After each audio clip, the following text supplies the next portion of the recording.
Mommy, look, surprise! All my children waved, and two of them screamed and jumped as I approached the ramp of the ship. I acted surprised when I saw Steve and our kids, covering my face with my hands and making an exaggerated surprised face. "What are you all doing here?" I asked. "Surprise, Mommy," my husband said with a mysterious smile. "We wanted to come and see you off." "Where's Edna?" I smiled back at Steve. "I think she's already on board. We thought it would be too chaotic to meet here." The children were so excited that they demanded my attention. They were all talking at the same time, so I crouched down and hugged little Trixie.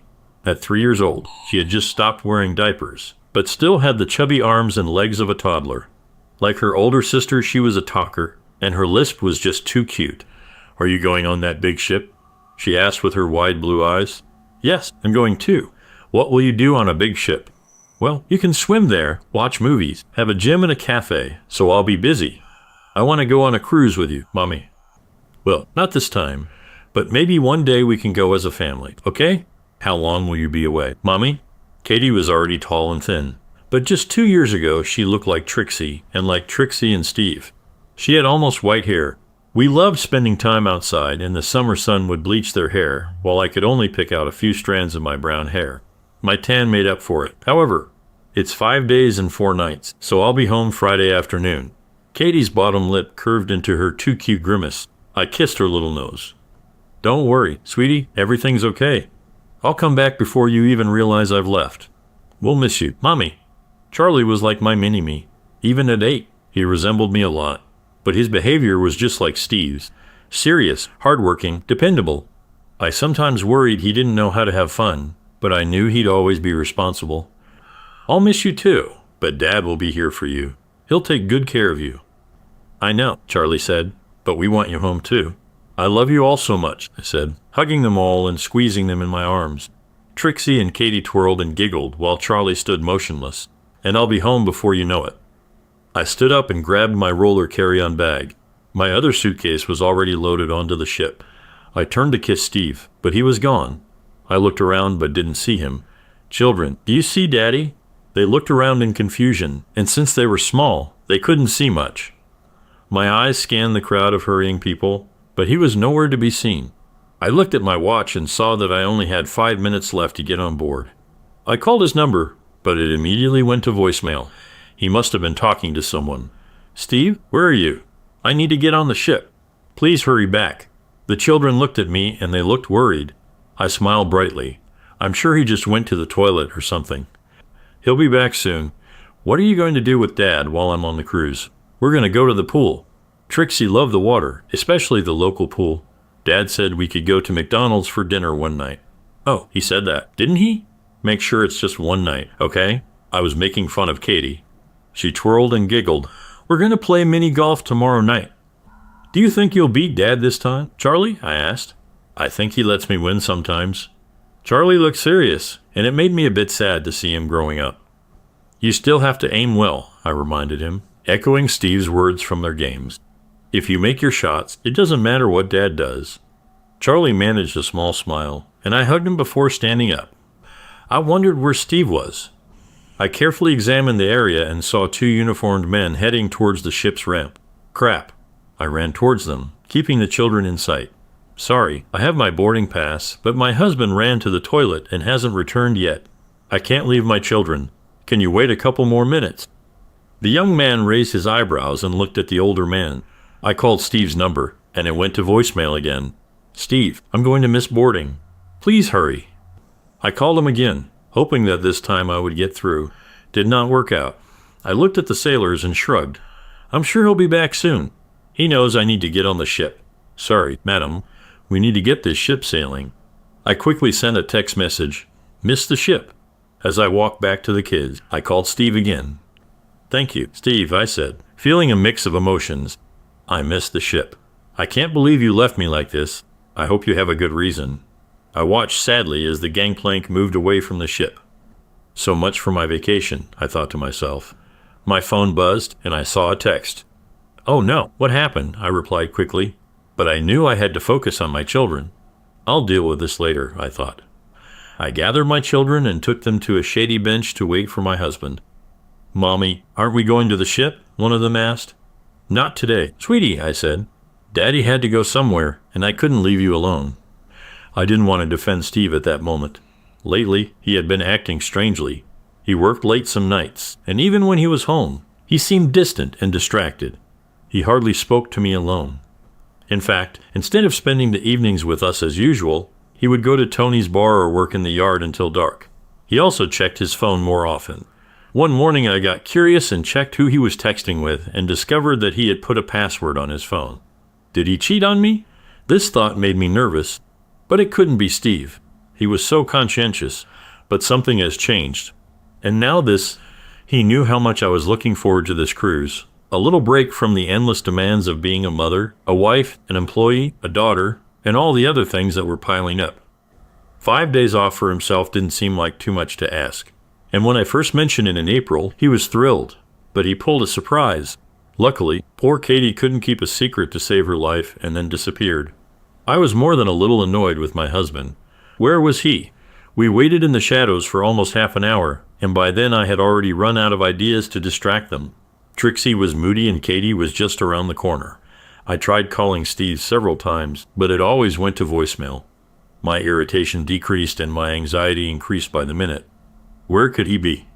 I didn't want to upset the kids, so I kept asking them questions and making up silly games as I went along. But all kids have limits, and we overcame them. Bringing them home was a problem. I was driven here by an Uber car, and I didn't know where Steve parked his car. I checked my bag and found that I didn't have the keys to his car. I ordered another Uber to take us home. We had to take a chance without a child's seat for Trixie, but the trip was short-lived. The driver didn't mind much, but I insisted that he only use street roads. After 10 minutes of waiting and another 15 minutes of driving, we arrived at our small ranch. I called Steve along the way. I'm starting to worry. I'm taking the kids home, so get there as soon as you get this. Steve's car was nowhere to be seen, but he may have left it in the garage. If he was at home, he was not. The kids were cranky, but subdued when I brought them into the house and I put Trixie to bed. She only slept every other time, but I hoped that after the morning's adventures, she would be more tired than usual. Katie immediately turned on Disney, and Charlie went to his room and closed the door. I took my rolling bag into our bedroom and left it there while I went to the bathroom. I sent text messages while sitting on the toilet. Steve and the kids showed up. He had to go somewhere, so I couldn't leave the children alone. When I told him, he sent a sad emoji. I replied with one too. Then I went to the kitchen to grab a snack and some iced tea. As I sat down at the table, wondering where Steve might have gone, my heart sank. I didn't notice it first, but there it was, Steve's phone in its silver case, perfectly aligned with the edges of the table. I knew he did that on purpose. He had an eye for detail and symmetry, which was essential as a high-quality paint artist. What cooled me down was his wedding ring lying on the dark phone screen. Crap. I went into our bedroom and saw that most of his clothes were gone. His tablet was also missing from the bedside table, and a check of the living room revealed that his laptop and all our files were also gone. Looks like my marriage is over. Tears flowed, although I knew that it would not change anything. But I also knew that I had destroyed Steve. He was no coward, so if he couldn't face me, it was because it would have destroyed him. And despite my sins against him, I loved him deeply. Steve was an amazing person. He was a wonderful lover and a reliable partner who sacrificed his comfort for me throughout our 11 years together, 9 of them as husband and wife. He could be stubborn and could focus on one task at the expense of everything else, including me. But I still got my way 4 times out of 5. I could be impulsive and easily irritated, but he was calm and stable, and he balances me out. I really needed this, especially before having kids. He was an incredible craftsman. His painting business flourished after the first couple of difficult years because he combined creativity with responsibility and now had a waiting list thanks to feedback from his grateful customers. And he shined as a father. He adored each of our children and his patience with them was endless. And now he is gone. So why was I trying to escape on a cruise with Chad Maybury? I was a dental assistant because I could do the job while the kids were at school or daycare and be home at 2 when they got out. The new dentist started working in our office about 10 months ago when Trixie was in the midst of her terrible 2 years and Katie was adjusting to preschool. She was so affectionate. Charlie was more reserved but still demanded my attention. The demands were relentless. Steve's business was not all-encompassing, but he came home tired and often distracted. He would cheer up for the kids, but by the time we put them to bed, he was exhausted. I probably do too. We tried to make time for ourselves, but it was difficult. A once-a-month Saturday night date was too few. Sex on Fridays became an obligation, and spontaneity became a distant memory. Our life, although it was what we wanted, was depressing, and while I didn't resent Steve or the kids, I resented the way we lived. I wasn't ready to be my parents, completely settled and predictable. Chad was also married, but they had no children. They seemed to live more independently than we did. And because they both worked in professional fields, Sylvia was in sales, they could afford frequent travel and exciting vacations, and they often went on vacation separately. The first time I spoke with Chad after his wisdom teeth were removed, he had just returned from hiking the Grand Canyon with his college friends. Sylvia went to Santa Fe for an art exhibition with her best friend. Chad was funny and enjoyed making fun of everyone, including me. I didn't usually eat lunch due to my part-time job, but he would meet me in the kitchen for a mid-morning snack. I talked a lot about my family and maybe complained a little about how my family took me for granted. I envied his free lifestyle, disposable income, and minimal responsibilities. "Let's go for a walk tomorrow," he said with a smile. "We can go to the beach for lunch and be back in time for you to pick up the kids." That's what happened. It was a nice change from my usual routine. I had grown-up conversations without any expectations. I didn't have to repeat myself, and I could focus on myself for once. Chad drove, so I could relax, and the waiters took care of me instead of the other way around. It was a nice break, and when I got home that evening, it felt like the best time in a long while. Steve noticed my happiness, and we were intimate, which hadn't happened in months. I was so happy, I hugged Steve tightly, almost crying because I loved him so much. Chad suggested having lunch again a couple of weeks later, and it became a regular thing. Sometimes we just grabbed a sandwich and sat in the park to chat, but if we didn't have plans afterward, we'd explore a bit more. I wish I could say Chad seduced me, but that didn't happen. It was I who opened the door. However, it did pass, so the effect is on both of us. One day over lunch, he asked me about Steve. "I think I spend more one-on-one time with you than with him. I wonder if he's tired of my charm. That would be a shame." He looked down at my very substantial chest. "Your charm is significant," I blushed. "Well, you have your own charm." Looking at his lap with a smirk and a raised eyebrow, and then sex was on the table. Our teasing became more intense, and I began to think of Chad as a lover. He was handsome in an exquisite way. Steve was a stud, tall, slender, with broad shoulders, bright blue eyes, and calloused hands. We had lunch once, sometimes twice a week, until one day we had to cancel several meetings in a row. "Do you want to go to the beach?" he asked with a smile. "I bet." Instead of going to our usual dockside bistro, Chad stopped at a surf beach motel. "I'd like to try your charm," he said. His eyes sparkled with desire, and I felt overwhelmed by the thought that he was arousing me. So we had sex. He only made it through one round, but he lasted a long time. It wasn't amazing like my best performances with Steve, but it was good nonetheless. We had an hour and a half, which was enough to not feel rushed. I was surprised that I didn't feel guilty. I guess I just thought of my time with Chad as a time out from normal life. It didn't affect my marriage other than it relieved me of some stress, so there was no reason to feel bad. I completely loved Steve.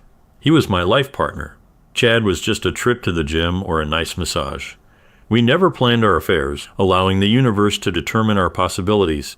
The first couple of months thanks to the schedule, but then the practice got busier and patience became more reliable, and 6 weeks went by without any appointments. And then we talked about a short cruise. This should have been a nice break for both of us. After the kids went to bed, I broached the subject with Steve. "Honey, Edna from work won a Caribbean cruise for 2. She had just broken up with her boyfriend, and she asked me to join her. What do you think?" "When?" "In 6 weeks or so. In the first week of June." "For how many days?" "Chad and I haven't discussed this yet, so I was just guessing.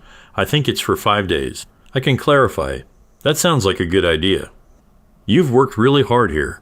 "I don't say it enough, but thank you for everything you do for our family." He hugged me tightly with his long, strong arms. In that moment, I felt like the happiest woman in the world. I loved him so much that I took him to our bedroom, and we shared a special moment together. When I was with Steve, I never thought about Chad. There was no reason to. Steve was my real life, while Chad was just someone I had fun with casually. Chad and I decided on June, so we would have time to talk to our spouses about it. I chose Edna because Steve had never met her. while Chad said his friend Jeremy won the cruise. Neither Steve nor Sylvia objected. Perhaps 6 weeks was too long. I don't know how Steve found out, but judging by his change in behavior, it didn't take him long once he found out about me and Chad.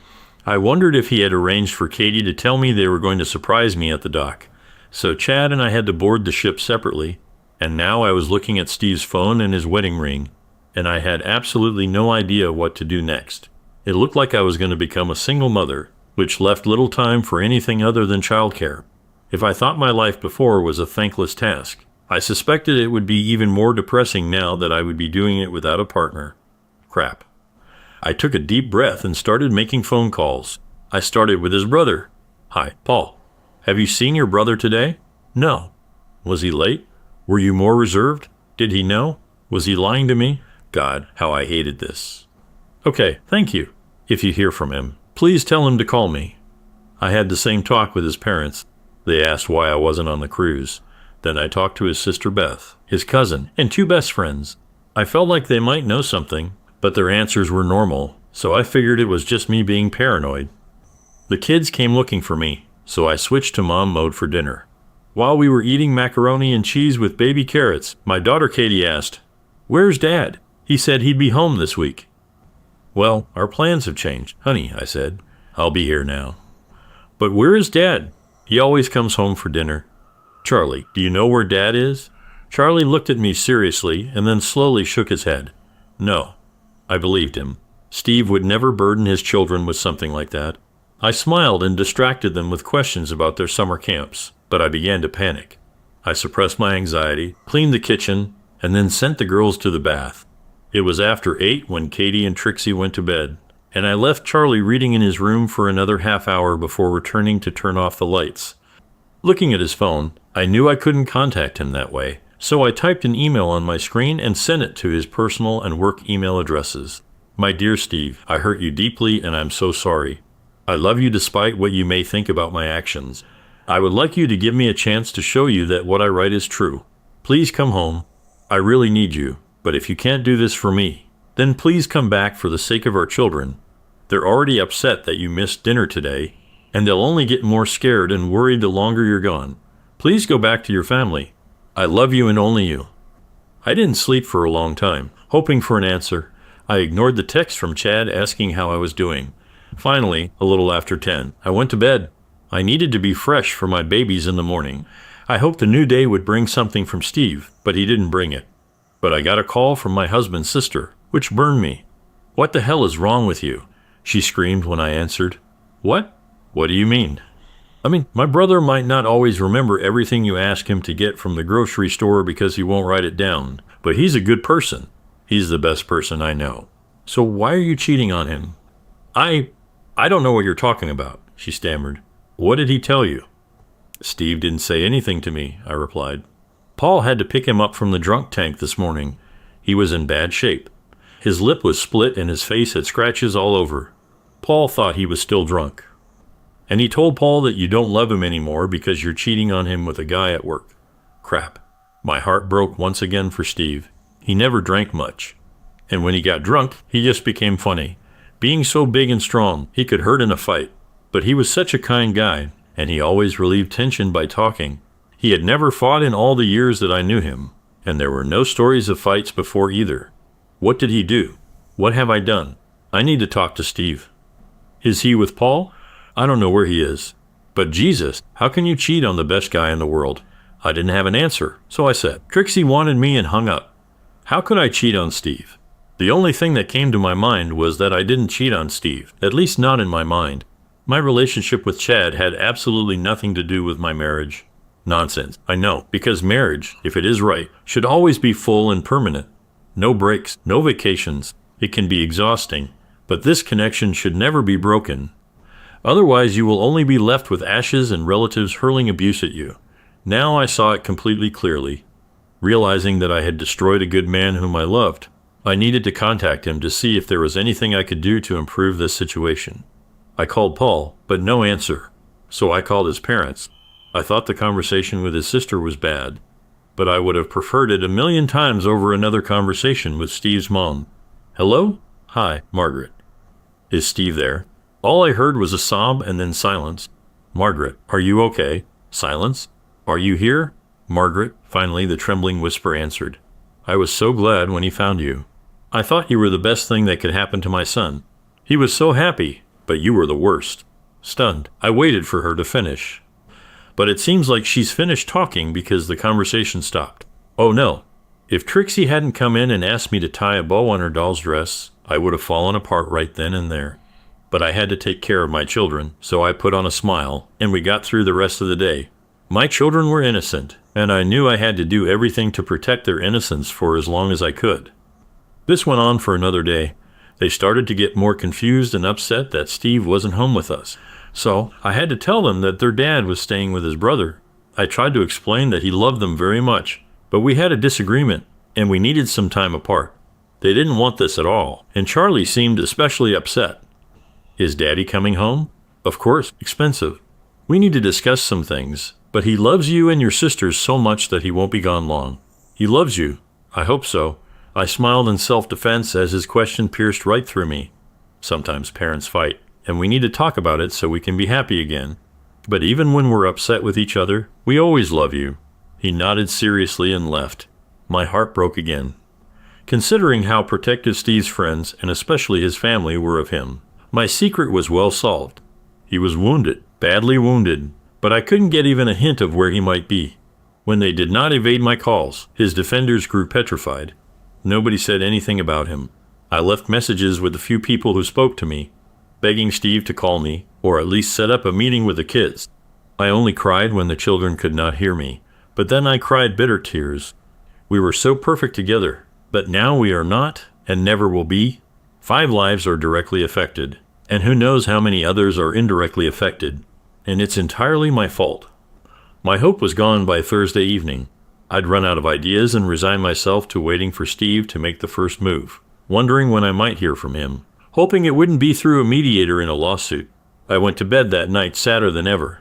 I clearly did not have a defender among the people supporting him. No one spoke about balance, patience, balance. I didn't deserve forgiveness, but I thought maybe he had enough love to respond at least a little. Even anger would be better than silence. But silence was what I got. The phone rang on Friday afternoon. My heart jumped into my throat, but then I saw who was calling. I almost ignored the call, but since Steve left, I decided to face troubles head on, even if they were unpleasant. Hi, Chad. Sylvia knows I received divorce papers when I got off the ship today. Crap. I closed my eyes and took deep breaths to calm myself. Steve left us. I have no idea where he might be. Crap. How did they know? I have no idea. But I think Steve knew soon after I told him about the cruise. He's been acting strange for weeks, and what happened on the pier was a ruse. He left me with the children so that I couldn't get on the ship, and while I was waiting there, I'm sure he came home, took his things and left. Crap. I was silent, breathing slowly and deeply. How are you? Do you want me to come over? Chad asked. That would be a bad idea, Chad, I replied. I don't blame you, but if I never saw you again, I'd be fine with that. When we're working, I'll be professional, but otherwise, please don't talk to me. Is that really how you feel about me? He asked. I love my husband very much, I told him.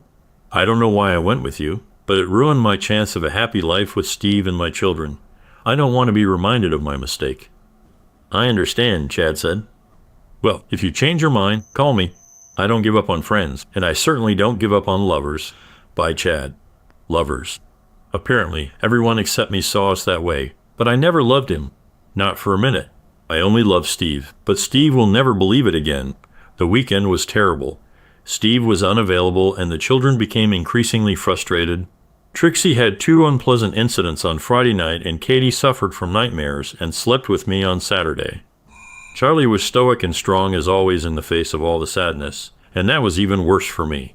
I could feel his pain and embarrassment, and it didn't take long for it to rub off on Steve. It must be destroyed. And I was the instrument of his destruction, not just a tool. I was also the hand that used it.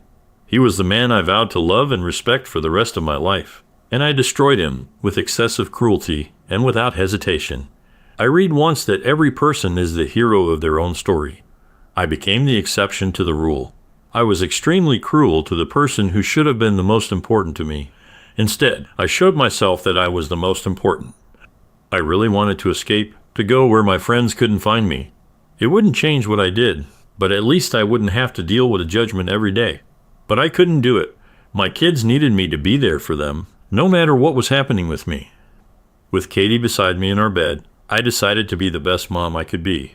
I put aside my sadness, guilt, and regret as I took care of our children.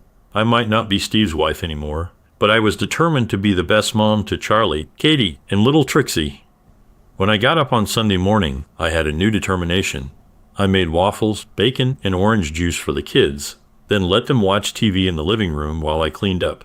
Later, I called Beth from the kitchen. She was the only one in Steve's family who would answer my calls, even though I think she just wanted to scold me again. "What the hell do you want now?" "Good morning, Beth. I want you to tell Steve to see the kids. They really need him. I know he doesn't want to see me and I hate it, but I accept it. But his children need him, and he needs to put his pain aside and reassure them that he loves them and that everything will be okay." "In order? You are crazy. What will be okay about this?" I wanted to cry, but I pulled myself together. "Steve won't be well for a long time. I'll never feel good. But damn it, our kids need to be okay, and Steve needs to do everything he can to make that happen. I wish I wasn't such a mindless witch, and I will carry the shame of my actions to my grave. But I will put it all aside to take care of Charlie, Katie, and Trixie, and he needs to do the same. I don't expect him to take me back, but they need him, and they need him now. Crap. I don't think he's been sober for half an hour since he left your house on Monday. You have no idea what you did to him." My heart sank. I knew what I did to him. I know. I understand. I destroyed our marriage and destroyed my husband. If I could kill myself right now to fix this, I would. But it won't change anything. Won't fix anything for the two of us. But we can fix this for our children. And you and Paul and Margaret and Richard must help him understand this. I'd like to do this. I want to support him, but he needs to do this himself. Just like me, our kids come first, and you need to make him see that," she said firmly. There was a pause. Then she spoke more gently. "I'll talk to Paul and our parents and get their opinion." "Thank you, Beth. I know this might sound strange, but I still love Steve. I regret what I did. I can't even explain why I did it, but I did. And now I have to live with this forever, knowing that I hurt the person I love. I'm not the woman I thought I was. You are not the woman we thought you were. It hurt, but I didn't cry. I was emotionally numb. I focused my energies on the well-being of my children, which helped keep self-pity and self-hatred at bay. I went into the living room, gathered my children around me, and started Encanto again. We went to the park after grabbing a snack after the movie, and when we got back, I quickly made lunch of peanut butter and jelly sandwiches, sliced apples, and milk. I put Trixie to bed, settled Katie down with crayons and coloring books, and Charlie immersed himself in a book about airplanes. After calming down for a moment, I checked my phone. There were no calls or text messages, but I knew what I needed to do. "Hi, Mom, is Daddy there with you?" "Hi, dear. Yes, he's here somewhere. Do you want to talk to him? I need to talk to you both." "Fine.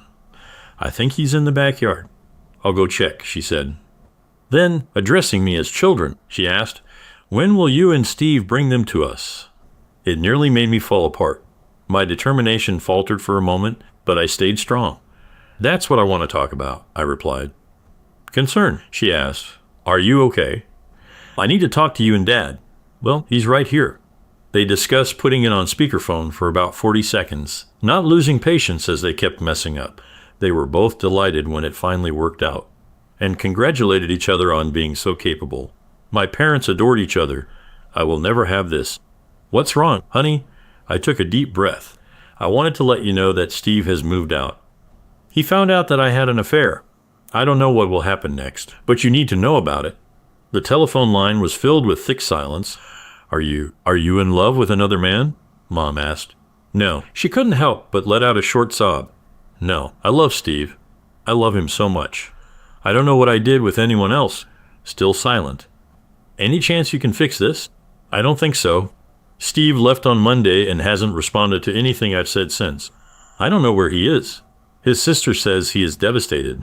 He's been drinking all week." "Oh, poor man. My parents always adored Steve." I closed my eyes and breathed evenly. I forced myself to continue. "Yes, I know. I will always regret the way I hurt him, but I may need your help with the kids at this point until we get settled. Whatever that looks like, of course, dear. Call us anytime you need help, Dad said. They can stay with us when needed. And you too. Parents' love never fades, even when their child disappoints. I almost cried right then. Thank you. I love you both very much. We love you too, honey. I cried for a long time after I hung up. I didn't deserve my parents. I didn't deserve Steve. I didn't deserve my family.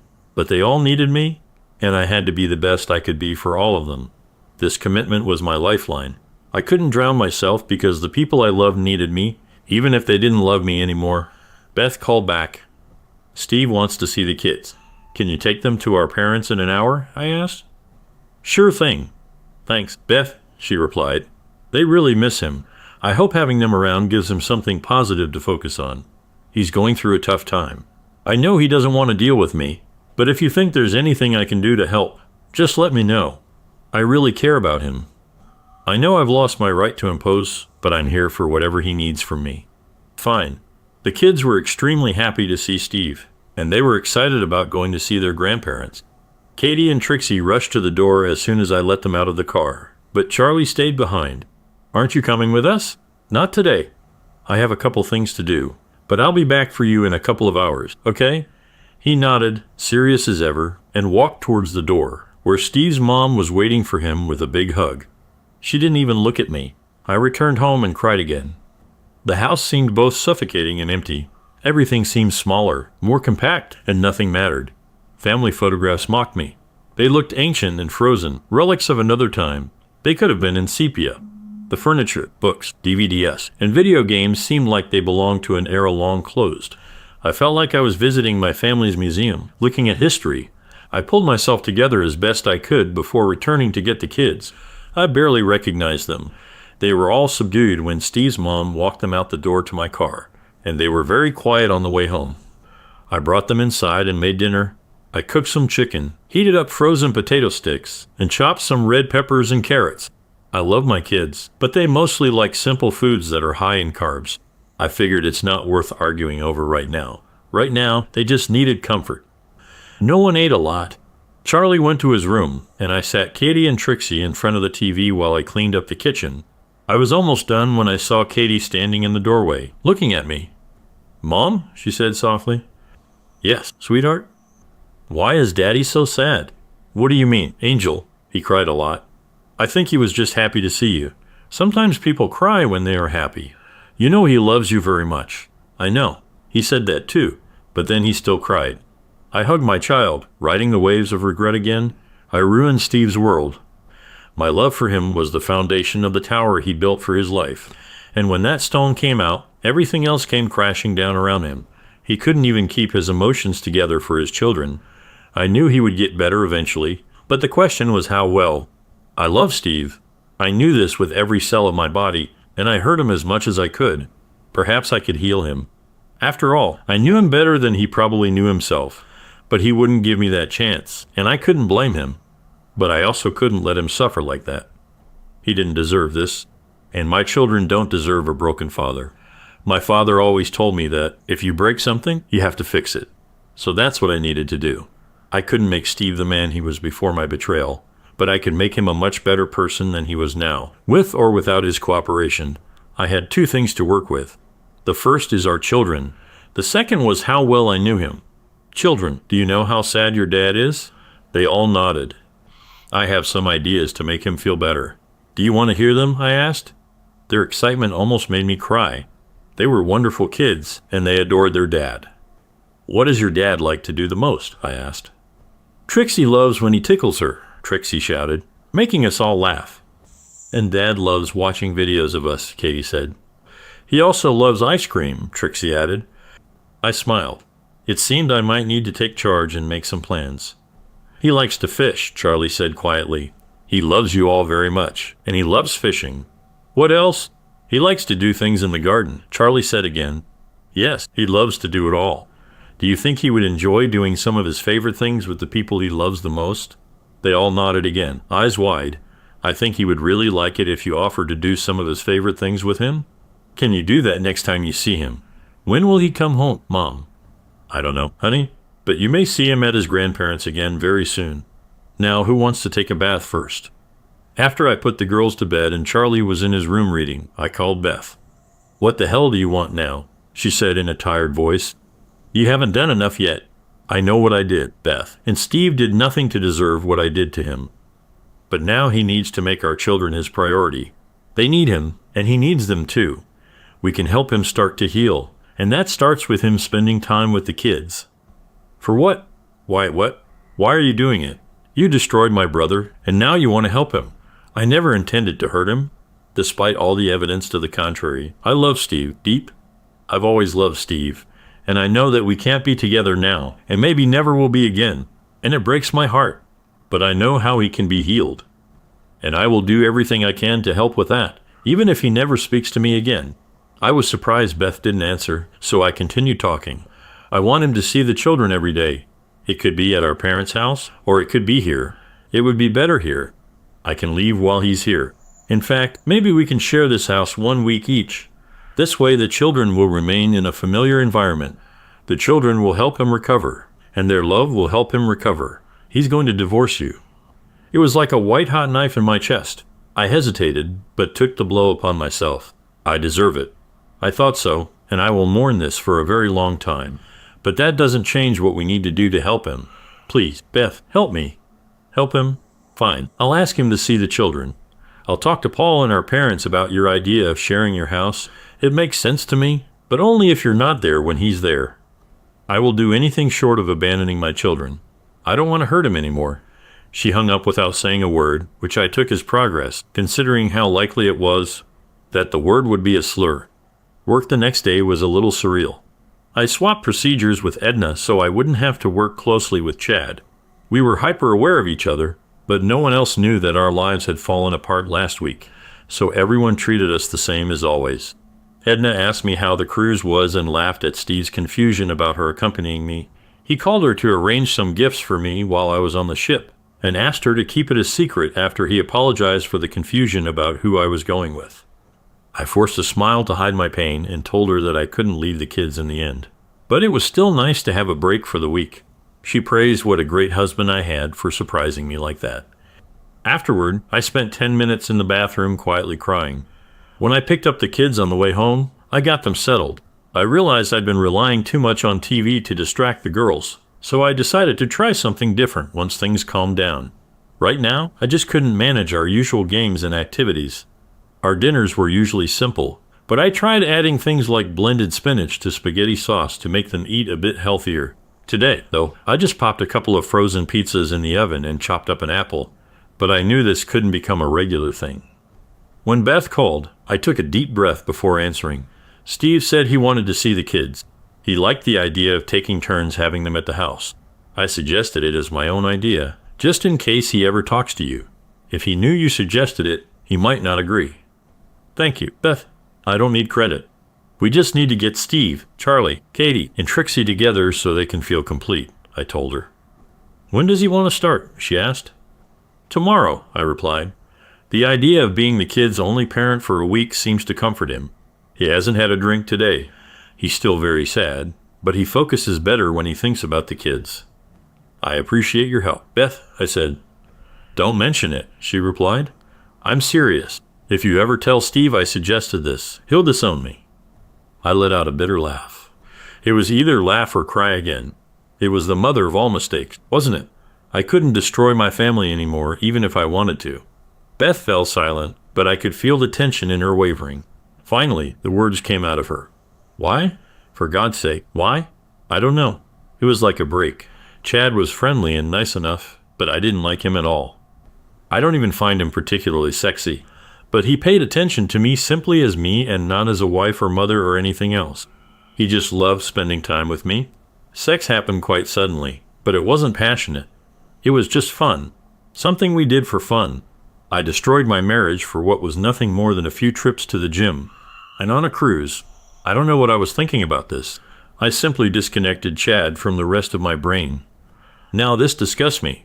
It doesn't seem like it happened to anyone else. But it seems like a dream, like it wasn't reality. And now I have to live the rest of my life knowing how much I hurt the person I love for fleeting pleasures that meant nothing to me. This is so wrong. I know. She fell silent again. He spoke to a lawyer. You will receive your divorce papers this week. At work? Yes. Okay, I saw this coming. It's just not right, I said. I couldn't agree more, she replied. I composed myself and informed everyone at work that Steve and I were getting a divorce. I admitted that we had problems and took responsibility for them. Everyone seemed surprised, except for Chad, who pretended to be shocked. I decided to share my news first, but I'm sure people will piece together the puzzle when they learn about his marriage falling apart too. It was awkward at first, but the two dentists hugged me and assured me they would support me by adjusting my work hours as needed. It really helped everyone else to at least support me a little. The documents arrived on Thursday afternoon, and I took them with me to my parents', where I stayed while Steve was with the children. His lawsuit was punitive, extremely punitive. He wanted 3/4 of our assets, a house, primary custody of our 3 children, child support from me, no child support from him, and for me to take back my maiden name. I understood his anger and was sad about it again, but it didn't work for me. Or for Steve. I knew him. Once he recovers, he will have too many regrets about this angry settlement.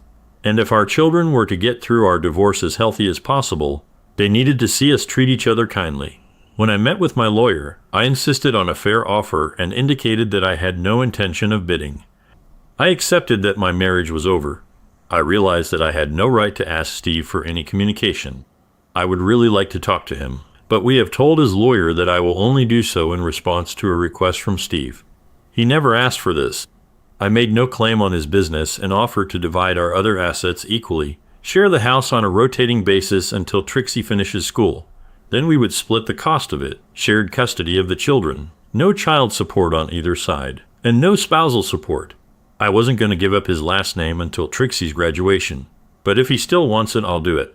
My lawyer was confident that I could do better and tried to convince me to ask for more, but I stood my ground. There were a couple of half-interested attempts on the part of Steve's lawyer to get more for Steve, but he also knew I could get more, so we soon came to the terms I proposed. Living in our house, but without each other, was strange for me, but the children, especially the girls, quickly got used to it, and that was the most important thing. Charlie seemed more thoughtful than usual, so working through Beth, Steve and I agreed to take him to a therapist. He responded well, and while he'll never be the guy with the lampshade on his head, he's back to being less serious than he was before the divorce.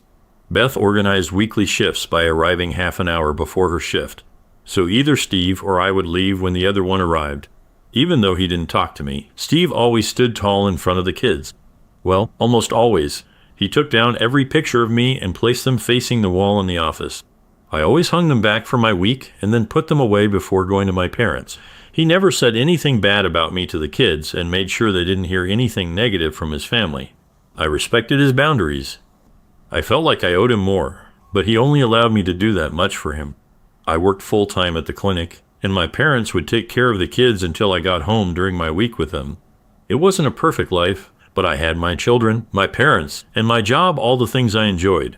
I stopped dating, and I wasn't sure if Steve was seeing someone else or not, but I suspected he might be. He was always good at relationships and was a great partner. The first time Steve spoke to me was after that awful day at Katie's school play.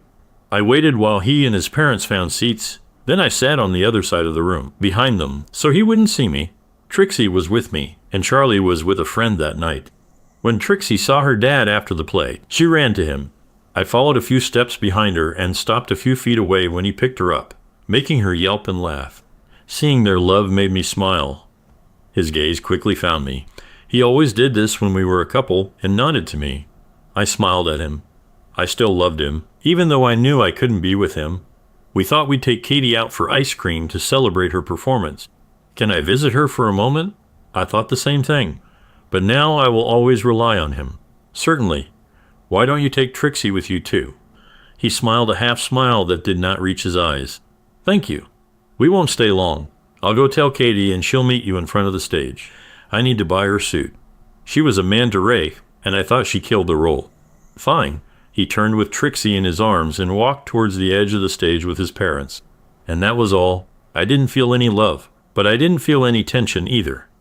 It seemed like he had forgotten about what I did wrong. Part of me felt relieved, but another part felt sad. I knew he would probably find someone new soon. I walked into Katie's class and saw her talking excitedly with some friends. She was dressed as a lobster, and one of her friends was a shark. "You were fantastic, sweetie," I told her. "Mom, I was so nervous," she admitted. "I can tell, but you did a great job," I reassured her. "Give me your costume. Dad's on stage with Grammy and Poppy, and they want to take you and Trixie out for ice cream." "Hooray.